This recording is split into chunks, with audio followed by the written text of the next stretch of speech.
एक गांव में गौतम बुद्ध का बहुत बड़ा आश्रम था। वहाँ पर एक बौद्ध गुरु रहते थे।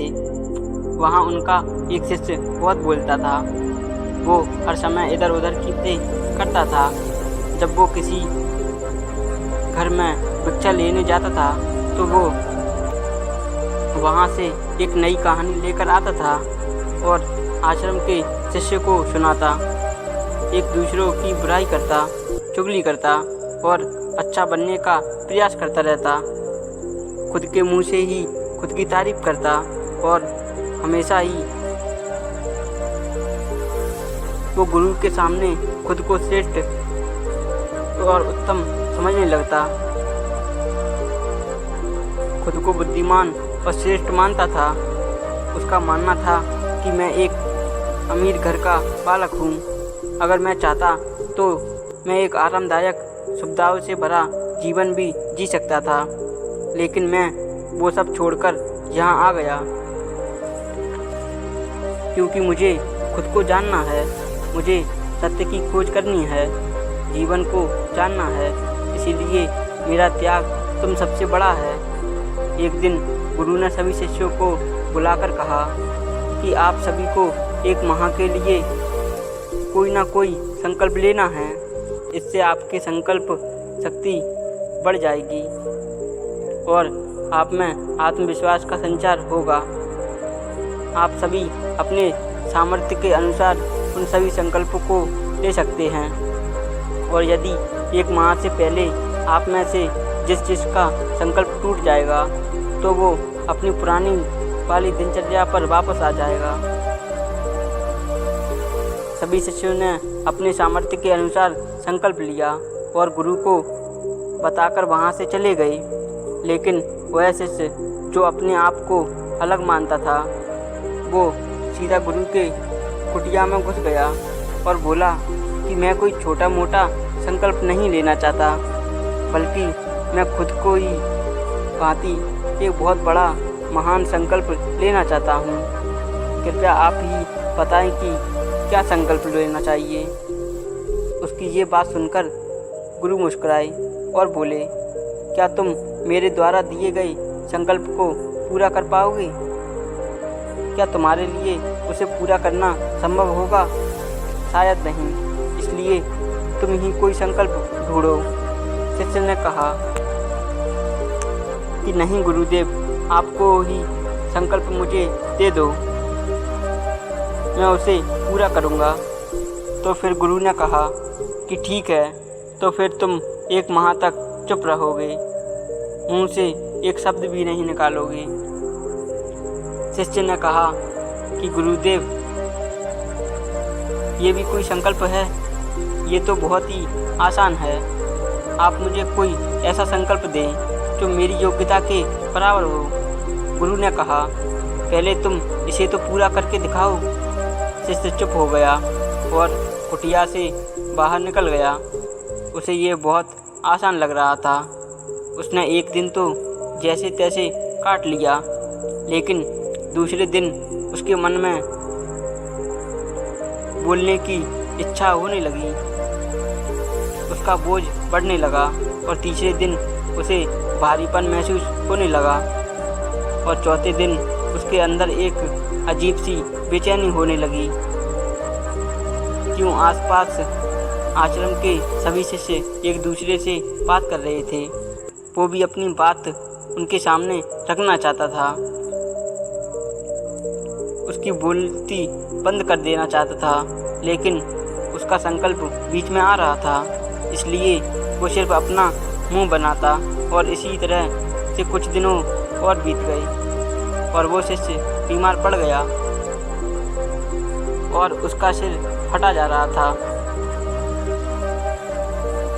उसका खाने पीने तक का मन नहीं कर रहा था। वो सिर्फ बोलना चाहता था। वो गुरु के पास गया और उनके सामने बैठकर लिखकर बताता है कि गुरुदेव, मैं बोलना चाहता हूँ, मुझे सांस नहीं आ रही है, मेरा दम घुट रहा है, मैं अंदर ही अंदर पागल हो रहा हूँ, मैं क्या करूँ? मैं संकल्प तोड़ दूँ क्या? गुरु ने कहा, संकल्प तो तोड़ने के लिए ही होते हैं, लेकिन जो संकल्प पूरा करता है वो अपनी आंतरिक शक्ति को बढ़ाता है। जो अपनी आंतरिक शक्ति को बढ़ा लेता है वो समझ और जागृति की राह पर आगे हो जाता है। संकल्प का लेना ही तुम्हारे हाथ में है और इसे तोड़ना भी तुम्हारे हाथ में ही है। तुम्हारे बहुत से भाई अपने संकल्प को तोड़कर अपनी दिनचर्या पर वापस आ गए हैं। अगर तुमसे नहीं हो रहा तो तुम भी अपने संकल्प को तोड़कर पुरानी दिनचर्या पर वापस आ सकते हो। लेकिन याद रहे, अगर आज एक छोटे से संकल्प को नहीं संभाल पा रहे हो तो अपनी पूरी ज़िंदगी को कैसे संभाल पाओगे। बाकी फैसला पूरा तुम्हारे हाथ में है। गुरु की ये बात उस व्यक्ति के दिल पर लग गई। वो बिना कुछ बोले वहाँ से वापस लौट गया और खुद को कुटिया में बंद कर लिया। वह बस अपने ज़रूरी कामों के लिए ही कुटिया से बाहर निकलता, बाकी सारा समय कुटिया के अंदर ही बैठा रहता। 15 दिन बीत चुके थे। आश्रम के लगभग सभी शिष्यों का संकल्प टूट चुका था, लेकिन उसका संकल्प अभी भी जारी था। सारा आश्रम हैरान रहा कि इतना बोलने वाला इंसान चुप कैसे हो गया। 15 दिन बीतने के बाद वो गुरु के पास वापस गया और बोला, गुरुदेव, मैं बाहर से तो चुप हूँ, लेकिन मेरे भीतर से बहुत सी आवाज़ें उठ रही हैं। मैं अंदर ही अंदर बात करता रहता हूँ। मेरा मन तरह तरह के प्रश्न पूछता रहता है। मैं बाहर से जितना मौन हूँ, मैं भीतर से उतना ही शोर शराबे से भरा हुआ हूँ। क्या इस तरह मेरा संकल्प अभी भी जारी है? गुरु ने कहा, हाँ, तुम्हारा संकल्प अभी भी जारी है, लेकिन जब तक लोगों की ये आवाज़ें तुम्हारे कानों तक आती रहेंगी तो तुम्हारा मन बोलता रहेगा, क्योंकि इसे तो आदत है बोलने की। तुम बेशक बाहर से चुप रहे, लेकिन अंदर ही अंदर बोलते रहोगे। तुमको इन बातों से, इन आवाज़ों से दूर जाना पड़ेगा। शिष्य गुरु को प्रणाम करके वहाँ से चला जाता है और सुबह होते ही अपनी कुटिया छोड़कर जंगल में चला जाता है। कई दिन बीत जाते हैं। उसका संकल्प पूरा हो गया, लेकिन शिष्य लौटकर नहीं आया। आश्रम में सभी को डर था कि उसे कहीं जंगल में जंगली जानवरों ने तो नहीं खा लिया, लेकिन उन्होंने उसे ढूंढने की बहुत कोशिश की। इसी बीच सभी शिष्य ने सोचा कि उसे तो किसी जंगली जानवर ने खा लिया होगा, उसे तो शिकार बना लिया, लेकिन गुरु को ऐसा नहीं लगता था। एक बार आश्रम का एक शिष्य गुरु के पास आया और बोला, गुरुदेव, हमारे उस अधिक बोलने वाले भाई के साथ क्या हुआ होगा? क्या जानवरों ने उसे खा लिया होगा? हो सकता है जानवरों ने उसे अपना शिकार बना लिया होगा, लेकिन उसके ना लौटने की एक और वजह भी हो सकती है कि शायद उसे वो मिल गया होगा जिसके लिए वो गया था। तो शिष्य ने कहा कि गुरुदेव, क्या ज़्यादा बोलना हमारे लिए हानिकारक होता है? गुरु ने कहा कि इंसान के बहुत सारे दुखों में से एक दुख ये भी है कि वो सभी चुप नहीं रह सकते, हमेशा कुछ ना कुछ बोलता रहता है। सिर्फ हमारे ज़्यादा बोलने की वजह से हमारे सबसे ज़्यादा दुख पैदा होते हैं। परिवार के अधिकतर झगड़ों की वजह हमारा बेमतलब का बोलना ही होता है। हम में से कोई चुप नहीं रह सकता, हम बस सामने वाले को सुना देना चाहते हैं। जो भी हमारे मन में है वो सब उसके मन में बैठा देना चाहते हैं, उसे समझाना चाहते हैं कि देख, तू गलत है और मैं सही, और इसी तरह की फालतू बातों से कुछ फ़ायदा नहीं होता।